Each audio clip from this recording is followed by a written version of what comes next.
تو اس کلاس کے آغاز کے موقع پر حج کا معنی، حج کی فرضیت اور حج کی حکمتوں اور مصلحتوں کا بیان اور آداب سفر کا بیان ہوگا انشاءاللہ العزیز، اور باقی مجالس کے اندر انشاءاللہ آگے عمرے کا اور حج کا طریقہ کا مفصل ذکر کیا جائے گا۔ سب سے پہلے یہ سمجھے کہ حج کسے کہتے ہیں۔ حج کا لغوی معنی ہے قصد کرنا، الحج القصد، ارادہ کرنا، قصد کرنا، اور بعض حضرات نے فرمایا کہ مطلق قصد نہیں بلکہ الحج القصد مرتن بعد مرتن، کہ بار بار کسی چیز کا قصد کرنا۔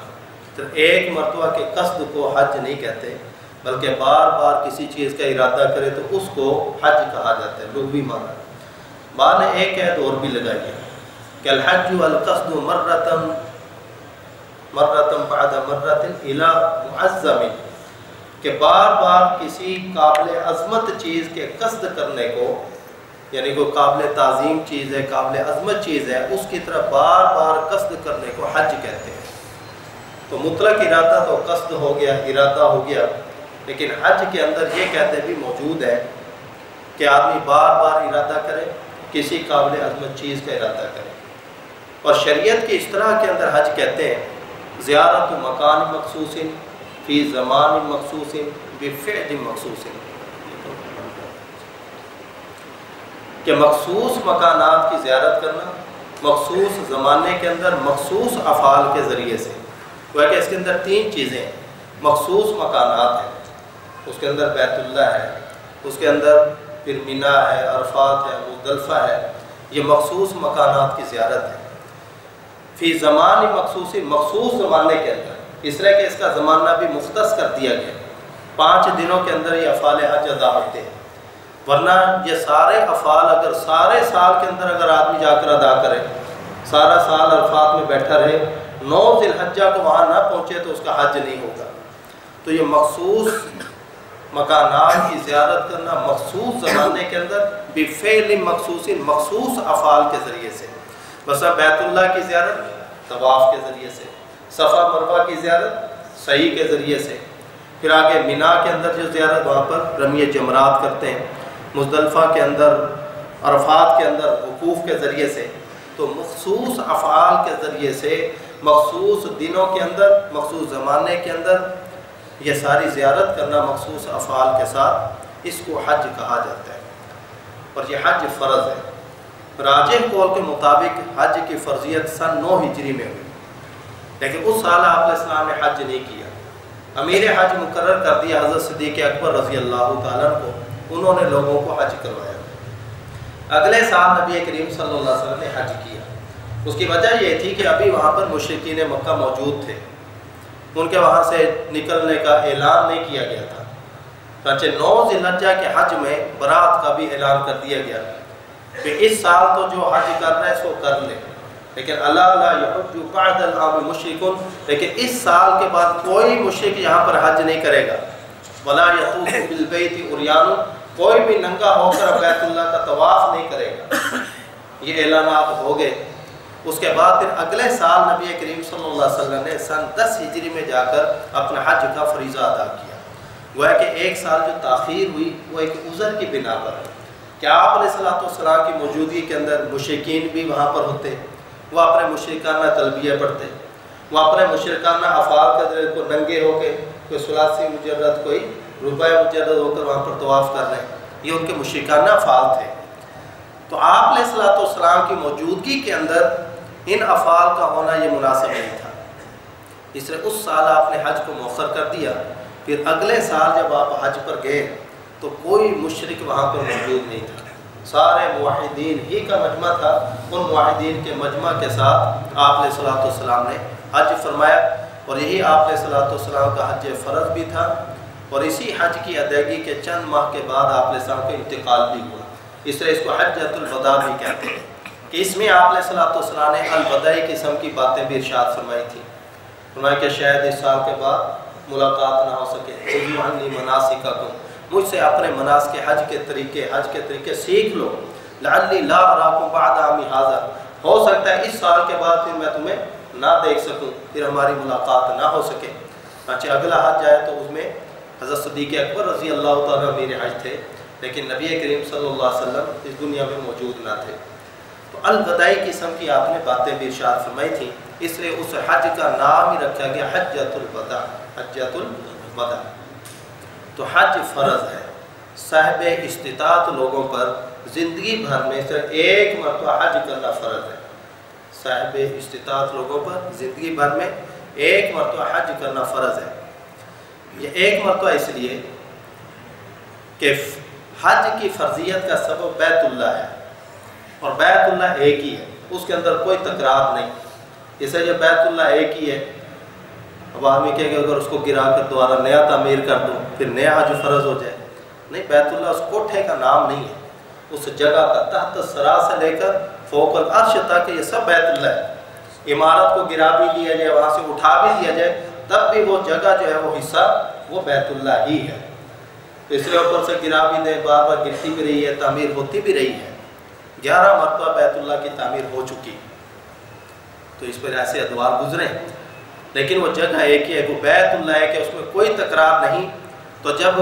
حج بیت اللہ کا جو سبب ہے اس کے اندر تکرار نہیں، تو حج کے فریضے میں بھی تکرار نہیں، زندگی بھر میں ایک ہی مرتبہ حج فرض ہے۔ جب آپ علیہ السلام نے حج کی فرضیت کا اعلان فرمایا، حضرت سراقہ ابن مالک ابن جوشم رضی اللہ تعالیٰ، انہوں نے عرض کی یا رسول اللہ کیا زندگی بھر میں ایک ہی مرتبہ حج فرض ہے؟ تو آپ علیہ السلام نے خاموشی اختیار کی، دوبارہ پھر سوال کیا گیا، آپ نے پھر خاموشی اختیار کی، 30 مرتبہ پھر سوال ہوا کہ زندگی بھر میں ایک ہی مرتبہ حج فرض ہے؟ تو آپ علیہ السلام نے فرمایا کہ ہاں، زندگی میں ایک ہی مرتبہ حج فرض ہے۔ اگر میں آپ کے جواب میں نعم کہہ دیتا تو ہر سال حج فرض ہو جاتا، پھر تو ہم اس فریض حج کی ادائیگی نہ کر سکتے۔ اس میں کہ جب تک شریعت کسی چیز کو مبہم رکھے اس کو مبہم رکھنا چاہیے، سوالات کی کثرت نہیں ہونی چاہیے۔ لا تسألوا عن اشیاء تبد لکم تسؤکم، کہ اللہ کے نبی سے بہت ساری باتوں کے بارے سوال نہ کیا کرو، اس لیے کہ وہ باتیں اگر تمہارے اوپر ظاہر کر دی جائے پھر تمہیں برا لگے۔ تو حج زندگی بھر میں صاحب استطاعت لوگوں پر سے ایک ہی مرتبہ فرض ہے۔ اب صاحب استطاعت کون ہوتے ہیں؟ قرآن نے بھی اسی کا ذکر کیا، وَلِلَّهِ عَلَى النَّاسِ حِجُّ الْبَيْتِ مَنِ اسْتَطَاعَ إِلَيْهِ سَبِيلًا، کہ اللہ کی رضا کے لیے لوگوں کے اوپر بیت اللہ کے قصد کرنا، بیت اللہ کا حج کرنا ہر اس شخص پر لازم ہے جو وہاں تک پہنچنے کی استطاعت رکھتا ہے۔ صحابہ کرام نے عرض کی فَمَا الْإِسْتِطَاعَةُ يَا رسول اللہ، یا استطاعت سے کیا مراد ہے؟ تو آپ علیہ السلام نے فرمایا الزاد والراحلہ، صرف 2 چیزوں کا ذکر فرمایا، الزاد والراحلہ۔ میں ایک تو ذات راہ، یعنی جتنا آدمی کا یہ سفر ہے، 30 دن کا سفر بنتا ہے، پیکج بنتا ہے، 40 دن کا بنتا ہے، یہ حکومتیں پیکج تبدیل کرتی رہتی ہیں، بعض 3 دن کہہ رہا ہوں 5 دن میں بھی حج کر کے آ جاتے ہیں، بعض 10 دن کا پیکج لگواتے ہیں۔ تو جتنا عرصہ اس کو حج کے لیے آنے جانے میں لگے گا، اتنا اس کا اپنا نانفقہ بھی موجود ہو، اور پیچھے اس کے اہل و عیال میں سے جن کا نانفقہ اس کے ذمہ واجب ہے، اس کی بیوی ہے، اس کے بچے ہیں، اسی طرح کہ اس کے والدین ہیں، ان کا اپنا مال نہیں، ان کا نانفقہ اس کے ذمہ ہے، یا اس کے بہن بھائیوں سے کوئی نادار ہے، اپاہج جو کمائی کرنے سے عاجز ہے، ان کا نانفقہ اس کے ذمہ واجب ہے۔ تو اہل و عیال میں سے جن کا نانفقہ اس کے ذمہ واجب ہے، اتنے عرصے کا نانفقہ پیچھے بھی موجود ہو، یہ نہیں کہ خود تو سمیٹ کے نکل گیا اور پیچھے بیچارے وہ بھوکے مرتے رہے، ایسا نہیں۔ تو جتنا عرصہ اس کو حج کرنے میں لگے گا، اتنے عرصے کا اپنا نانفقہ اور اپنے اہل و عیال میں سے جن کا نانفقہ اس پر واجب ہے، اتنا ذات راہ اس کے موجود ہونا چاہیے۔ دوسرا ہے کہ والراحلہ، سواری، یعنی آنے جانے کے لیے سواری کا بھی انتظام ہو۔ پہلے اپنی سواریوں پر جاتے تھے، اب اپنی ذاتی سواری پر نہیں جا سکتے، تو اس کا مطلب ہے کہ اتنا کرایہ اس کے پاس ہونا چاہیے کہ جو اس کو بیت اللہ تک لے کر جائے اور پھر واپس لے کر آئے۔ وہ آج کل کے جو پیکج بنا رکھا ہے، ہر حکومت نے اپنا پیکج بنایا، تو اتنے پیکج اس کے پاس مالیت موجود ہو۔ یہاں پر ایک غلط فہمی عام لوگوں میں پائی جاتی ہے، وہ سمجھتے ہیں کہ مالی استطاعت سے مراد ہے صرف نقد روپیہ، مالی استطاعت سے مراد صرف نقد روپیہ، کہ اتنا مثلا آج کل 12-13 لاکھ ہے نا، وہ سمجھتے ہیں کہ 12-13 لاکھ نقد ہو تو تب بھی حج فرض ہوگا۔ اب اتنی مالیت کا سونا چاندی پڑا ہے، وہ سمجھتے ہیں نہیں یہ تو سونا چاندی ہے تو بیوی کا مال ہے، یہ اللہ کا مال ہے. اگر بیوی کی ملکیت ہے تو بیوی پر حج فرض ہے. اس کے لیے اور بھی شرائط ہے محرم کا ہونا. جب وہ اپنی اگر شرائط پوری کرتی ہے تو اس کا اتنا زیور اگر موجود ہے کہ اس کو بیچ کر وہ حج کر سکے تو اس کے اوپر بھی حج کرنا فرض ہوگا. تو صرف نقد روپیہ نہیں بلکہ آدمی کی جو ضروریات ہوتی ہیں، ضروریات سے وافر کوئی بھی مال ہو، حتیٰ کہ اگر ایک آدمی صاحب جائیداد ہے، اس کا ڈھیروں زمین ہے، کہ اس زمین کا اگر کچھ حصہ بیچ کر اگر وہ حج کرے تو پیچھے اتنی زمین پھر بھی باقی ہے کہ جس سے اس کی ضروریات زندگی کی کفالت ہوتی رہے گی، تو اس پر لازم ہے کہ زمین کا ایک ٹکڑا بیچ کر حج کرے. جیسی طرح آدمی کی دکان میں ڈھیروں مال پڑا ہے، اللہ کو کروڑوں کا مال پڑا ہے، اس میں سے اگر کچھ حصہ اپنے مال تجارت کا بیچ کر آدمی حج کرے اور پیچھے بھی اتنا مال اس کا بچتا ہے کہ جس سے واپس آ کر اپنی تجارت کو چلا سکتا ہے، تو اس کے اوپر بھی لازم ہے کہ وہ اتنا اپنی تجارت کا حصہ بیچ کر حج کرے. اسی طرح آدمی کے پاس کچھ ضرورت سے زائد مکانات پڑے ہوتے ہیں یا ضرورت سے زائد پلاٹ خرید کے آدمی نے رکھے ہوئے ہیں، تو اگر ان میں سے کوئی پلاٹ یا مکان بیچ کر آدمی حج کر سکتا ہے، پیچھے اس کی رہائش کا انتظام وغیرہ موجود ہے، تو اس کے اوپر لازم ہے کہ کوئی ایک پلاٹ یا مکان بیچ کر حج کرے. کیونکہ ضرورت سے وافر جس کے پاس اتنی بھی مالیت موجود ہے جس سے وہ اپنا آنے جانے کا خرچ اور پیچھے اپنے بیوی بچوں کا خرچ ادا کر سکتا ہے، اس پر شرعاً لازم ہے کہ وہ بیت اللہ کا حج کرے، چاہے یہ مرد ہو چاہے عورت. عورت کے لیے ایک خاص شرط ہے محرم کا ہونا، کہ محرم بھی اس کے ساتھ ہونا چاہیے، کیونکہ بغیر محرم کے عورت سفر نہیں کر سکتی. تو محرم چاہے وہ اپنے خرچے پہ حج کر رہے، محرم اسے کہتے ہیں کہ جس کے ساتھ کبھی بھی نکاح نہیں ہو سکتا ہے، جس کے ساتھ زندگی کے کسی بھی موڑ پر نکاح نہیں ہو سکتا، وہ محارم کہلاتے ہیں. تو یا اس کے ساتھ شوہر ہو اس کا. اس کے علاوہ غیر محرموں کے ساتھ عورت جائے گی تو حج کا فریضہ بے شک ادا ہو جائے گا، لیکن بغیر محرم کے جو اس نے سفر کیا اس کا جو گناہ ہے وہ حج کے ثواب سے بھی کہیں زیادہ بڑھ کر ہے. جسے جو عورتیں ایسی جسارت کرتی ہیں کہ قافلہ جا رہا ہے، قافلے کے ساتھ چلی جاؤ، یا کوئی عورتیں جا رہی ہیں عورتوں کے ساتھ مل کر چلی جاؤ، یہ بڑی غلطی ہے. دیکھیں صحابہ کرام سے بڑھ کر کوئی پاکیزہ لوگ نہیں ہو سکتے، اور صحابیات سے بڑھ کر کوئی پاکیزہ عورتیں نہیں ہو سکتی. ان جیسا پاکیزہ اور قابل اعتماد قافلہ دنیا بھر میں اب نہیں مل سکتا ہے. نبی کریم صلی اللہ علیہ وسلم نے ایک مرتبہ اعلان کیا صحابہ کرام میں کہ جو عورت اللہ اور آخرت کے دن پر ایمان رکھتی ہے اس کے لیے حلال ہی نہیں کہ وہ 3 دن کا سفر بغیر محرم یا بغیر شوہر کے کرے. تو ایک صحابی نے عرض کی، یا رسول اللہ میری بیوی حج کرنے کے لیے جا رہی ہے، جبکہ میرا نام فلاں غزوے میں لکھ دیا گیا ہے کہ میں نے جہاد کے لیے نکلنے نام لکھے جاتے تھے، تو جبکہ بیوی میری حج کے لیے جا رہی ہے، محرم اس کے سامنے قافلے کے ساتھ جانا چاہتی ہے. آپ علیہ الصلوۃ والسلام نے فرمایا کہ جاؤ حج مع امراتی کا، اپنی بیوی کے ساتھ جا کر حج کرو،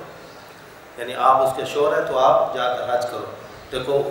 صحابیات اور صحابہ کرام کا جو قافلہ تھا قابل اعتماد قافلہ، ان کے ساتھ بھی ایک عورت کو جانے کی آپ نے اکیلے جانے کی اجازت نہیں دی. پھر بعد میں ایسا قافلہ کہاں سے میسر آ سکتا ہے؟ آج کل جو عورتیں اس طرح چلی جاتی ہیں، وہ کہتے ہیں ان کے محرم رشتہ دار ہیں تو چلو میں عورتوں کے ساتھ چلی جاؤں. تو ان عورتوں کا محرم رشتہ دار تو، لیکن اس عورت کا تو کوئی محرم رشتہ دار نہیں. اس لیے عورت کے لیے سفر حج کے لیے محرم کا ہونا ضروری ہے، محرم ہو یا شوہر ہو، چاہے وہ اپنے ذاتی خرچے میں جائے. اگر ذاتی خرچ محرم کے پاس موجود نہیں، عورت کے پاس پھر اپنا اور اپنے اس محرم کا خرچ ہوگا، تب اس کے اوپر حج ادا کرنا لازم ہوگا. اگر زندگی بھر اس کو محرم میسر نہ آ سکا، اتنی استطاعت نہ ہو سکی کہ محرم کا بھی خرچ برداشت کر سکے، یہاں تک کہ موت کا وقت آ گیا، تو پھر اس عورت پر لازم ہوگا کہ اتنی مالی استطاعت تو تھی نا کہ اپنے حج کی بقدر، تو پھر اس پر لازم ہوگا کہ اپنی طرف سے حج بدل کی وصیت کر کے جائے کہ مجھے زندگی بھر محرم میسر نہیں آ سکا، یا محرم کا خرچہ ادا کرنے کی مالیت میرے پاس نہیں تھی، لیکن اتنی تھی کہ میرے اوپر حج فرض تھا، لہذا اب میں حج نہیں کر سکی تو میری طرف سے کسی کو حج بدل کے لیے بھیجا جائے، وہ اس کے شہر سے پھر کسی کو حج بدل کروایا جائے گا اس کی طرف سے. یا اسی طرح ایک آدمی صاحب استطاعت ہے، مالدار، لیکن بیمار ہے، بیماری کی وجہ سے وہ سواری کے اوپر سوار ہو کر بھی حج نہیں کر سکتے وہاں پر، کیونکہ بڑی مشقت اٹھانی پڑتی ہے، سفر کی بھی مشقتیں ہیں، وہاں پر طواف بھی کرنا ہے، رش بھی ہوتا ہے، سعی بھی کرنی ہے، میدانوں میں بھی جانا، تو یہ ساری مشقتیں ہیں، تو ایک بیمار آدمی سوار ہو کر بھی مشقتیں اٹھانے کے قابل نہیں اور صحت ملنے کی بھی امید نہ ہو، تو اس آدمی کے لیے ہے کہ وہ اپنی زندگی کے اندر وہ بھی کسی کو حج بدن کے لیے بھیج سکتا ہے، کیونکہ مالی استطاعت اس کے بعد موجود ہے۔ تو زندگی بھر میں صاحب استطاعت لوگوں پر ایک مرتبہ حج کرنا یہ فرض ہے، یہ فرض ہے، اور اس کی فرضیت قرآن سے، احادیث کثیرہ سے اور اجماع امت سے ثابت ہے۔ قرآن میں متعدد آیات ہیں، سب سے واضح آیت یہی ہے جو میں نے شروع میں تلاوت کی، وَلِلَّهِ عَلَى النَّاسِ حِجُّ الْبَيْتِ مَنِ اسْتَطَاعَ إِلَيْهِ سَبِيلًا، کہ اللہ کے لیے لوگوں کے اوپر جو وہاں تک پہنچنے کی استطاعت رکھتے ہیں، یہ بیت اللہ کا حج کرنا ان کے اوپر لازم ہے۔ علی الناس، للہ، اللہ یہ اعلیٰ الزام کے لیے آتا ہے، یعنی ان کے اوپر یہ لازم ہے، اللہ کے لیے حج کرنا صاحب استطاعت لوگوں پر لازم ہے، واجب ہے۔ وَمَنْ كَفَرَ فَإِنَّ اللَّهَ غَنِيٌّ عَنِ الْعَالَمِينَ، اور جس نے کفر کیا یعنی سرے سے حج کی فرضیت کا انکار کیا، میں کہ اللہ تعالیٰ ایسے لوگوں سے بے پرواہ ہے، یا حج کی فرضیت کو تو مانتا ہے لیکن سستی اور کاہلی کی وجہ سے اس نے حج نہیں کیا، تو اس کا یہ حج کو چھوڑنا یہ کافرانہ عمل ہے۔ بلکہ ایک حدیث کے اندر اتنی سخت وعید ہے ایسے آدمی کے اوپر، فرمایا کہ جس آدمی کے اوپر حج فرض ہو گیا اور کوئی رکاوٹ بھی موجود نہیں، مَن لَمْ يَمْنَعْهُ مِنَ الْحَجِّ حَاجَةٌ ظَاهِرَةٌ أَوْ سُلْطَانٌ جَائِرٌ أَوْ مَرَضٌ حَابِسٌ فَمَاتَ وَلَمْ يَحُجَّ، فرمایا کہ جس آدمی کو حج کرنے سے کوئی ظاہری ضرورت بھی رکاوٹ نہیں بنی، کوئی ظالم بادشاہ بھی اس کے راستے میں رکاوٹ نہیں تھا، اسی طرح کوئی ایسی بیماری بھی اس کو عارض اور لاحق نہیں تھی جو اس کو حج کرنے سے روک سکے، پھر اس کے باوجود حج کیے بغیر وہ مر گیا، فرمایا کہ پھر اللہ تعالیٰ کو اس کی کوئی پرواہ نہیں کہ انشاء یہودی کے نو نصرانیت، چاہے وہ یہودی ہو کے مرے چاہے نصرانی ہو کر مرے۔ اس کے اندر دیکھو یہود و نصارہ سے اس کی مشابہ ذکر کی، کیونکہ یہود و نصارہ نماز پڑھتے تھے، بیت اللہ کا حج نہیں کرتے تھے۔ یمن میں الگ انہوں نے ایک یہ خانہ کعبہ بنایا تھا، لیکن بعد میں نبی کریم صلی اللہ علیہ وسلم نے اس کو ڈبا دیا تھا، اس کو آگ لگا کر جلا دیا گیا تھا۔ بیت اللہ کا حج نہیں کرتے تھے۔ اب جو آدمی استطاعت کے باوجود بیت اللہ کا حج نہ کرے اس کی مشابہت یہود و نصارہ کے ساتھ ہے۔ اور قرآن میں وَأَقِیمُوا الصَّلَاةَ وَلَا تَکُونُوا مِنَ الْمُشْرِکِینَ، نماز قائم کرو مشرک نہ بنو، کیونکہ جو مشرک لوگ تھے مشرکین مکہ وہ بیت اللہ کا حج کرتے تھے، نماز نہیں پڑھتے تھے، تو ترک صلاۃ کو نماز کے چھوڑنے کو مشابہت قرار دیا گیا مشرکین کے ساتھ، اور ترک حج کو مشابہ قرار دیا گیا یہود و نصارہ کے ساتھ۔ حضرت عمر رضی اللہ تعالیٰ کا تو مسلک یہ تھا، انہوں نے فرمایا کہ جو آدمی استطاعت کے باوجود حج نہ کرے تو آدمی اس کے بارے قسم اٹھا کر کہہ سکتا ہے کہ یہ اور وہ مر جائے، قسم اٹھا کر کہہ سکتا ہے یہ یہودی ہو کے مرے یا نصرانی ہو کے مرے، یعنی ان کو تو اس آپ نے فرمان پر اتنا کامل یقین تھا، وہ کہتے تھے قسم اٹھا کر کہہ سکتا ہے کہ جو استطاعت کے باوجود حج کیے بغیر مر گیا وہ یہودی ہو کے مرے یا نصرانی ہو کے مرے۔ حضرت عبداللہ ابن عمر رضی اللہ عنہ کہتے ہیں کہ جو آدمی استطاعت کے باوجود حج نہ کرے اور مر جائے، بلکہ کل محشر کے میدان میں جب ایسے افراد آئیں گے ان کے ماتھے پر کافر لکھا ہوا ہوگا، ماتھے کے اوپر ہی سامنے لکھا ہوگا، معلوم ہو جائے گا کہ یہ کافر ہے، یا تو حج کی فرضیت کا سرے سے انکار کرنے کی وجہ سے ویسے ہی کافر ہو گئے، یا کافر بمانے کفران یہ نا شکرے کہ اللہ نے مال دی، اللہ نے صحت دی، اس کے شکرانے کے طور پر اتنا بھی خرچ کر کے اللہ کا فریضہ ادا نہ کر سکے تو اس سے بڑا ناشکرہ کیا ہے، تو ان کے ماتھے کے اوپر کافر لکھا ہوگا۔ تو اس لیے یہ حج کی فرضیت کی سب سے واضح اور صریح آیت یہ سورہ آل عمران کی، احادیث کثیرہ سے فرضیت ثابت ہوتی ہے، چند ایک ذکر کر دیتا ہوں۔ دیکھیں مشہور و معروف حدیث ہے بخاری مسلم کی، بنی الاسلام علی خمس، کہ اسلام کی بنیاد 5 چیزوں پر رکھی گئی ہے، یعنی وہ ہے کہ اسلام کو تشبیہ دی جا رہی ہے ایک خیمہ کے ساتھ، ایک عمارت کے ساتھ، کہ جو 5 ستونوں کے اوپر قائم ہے،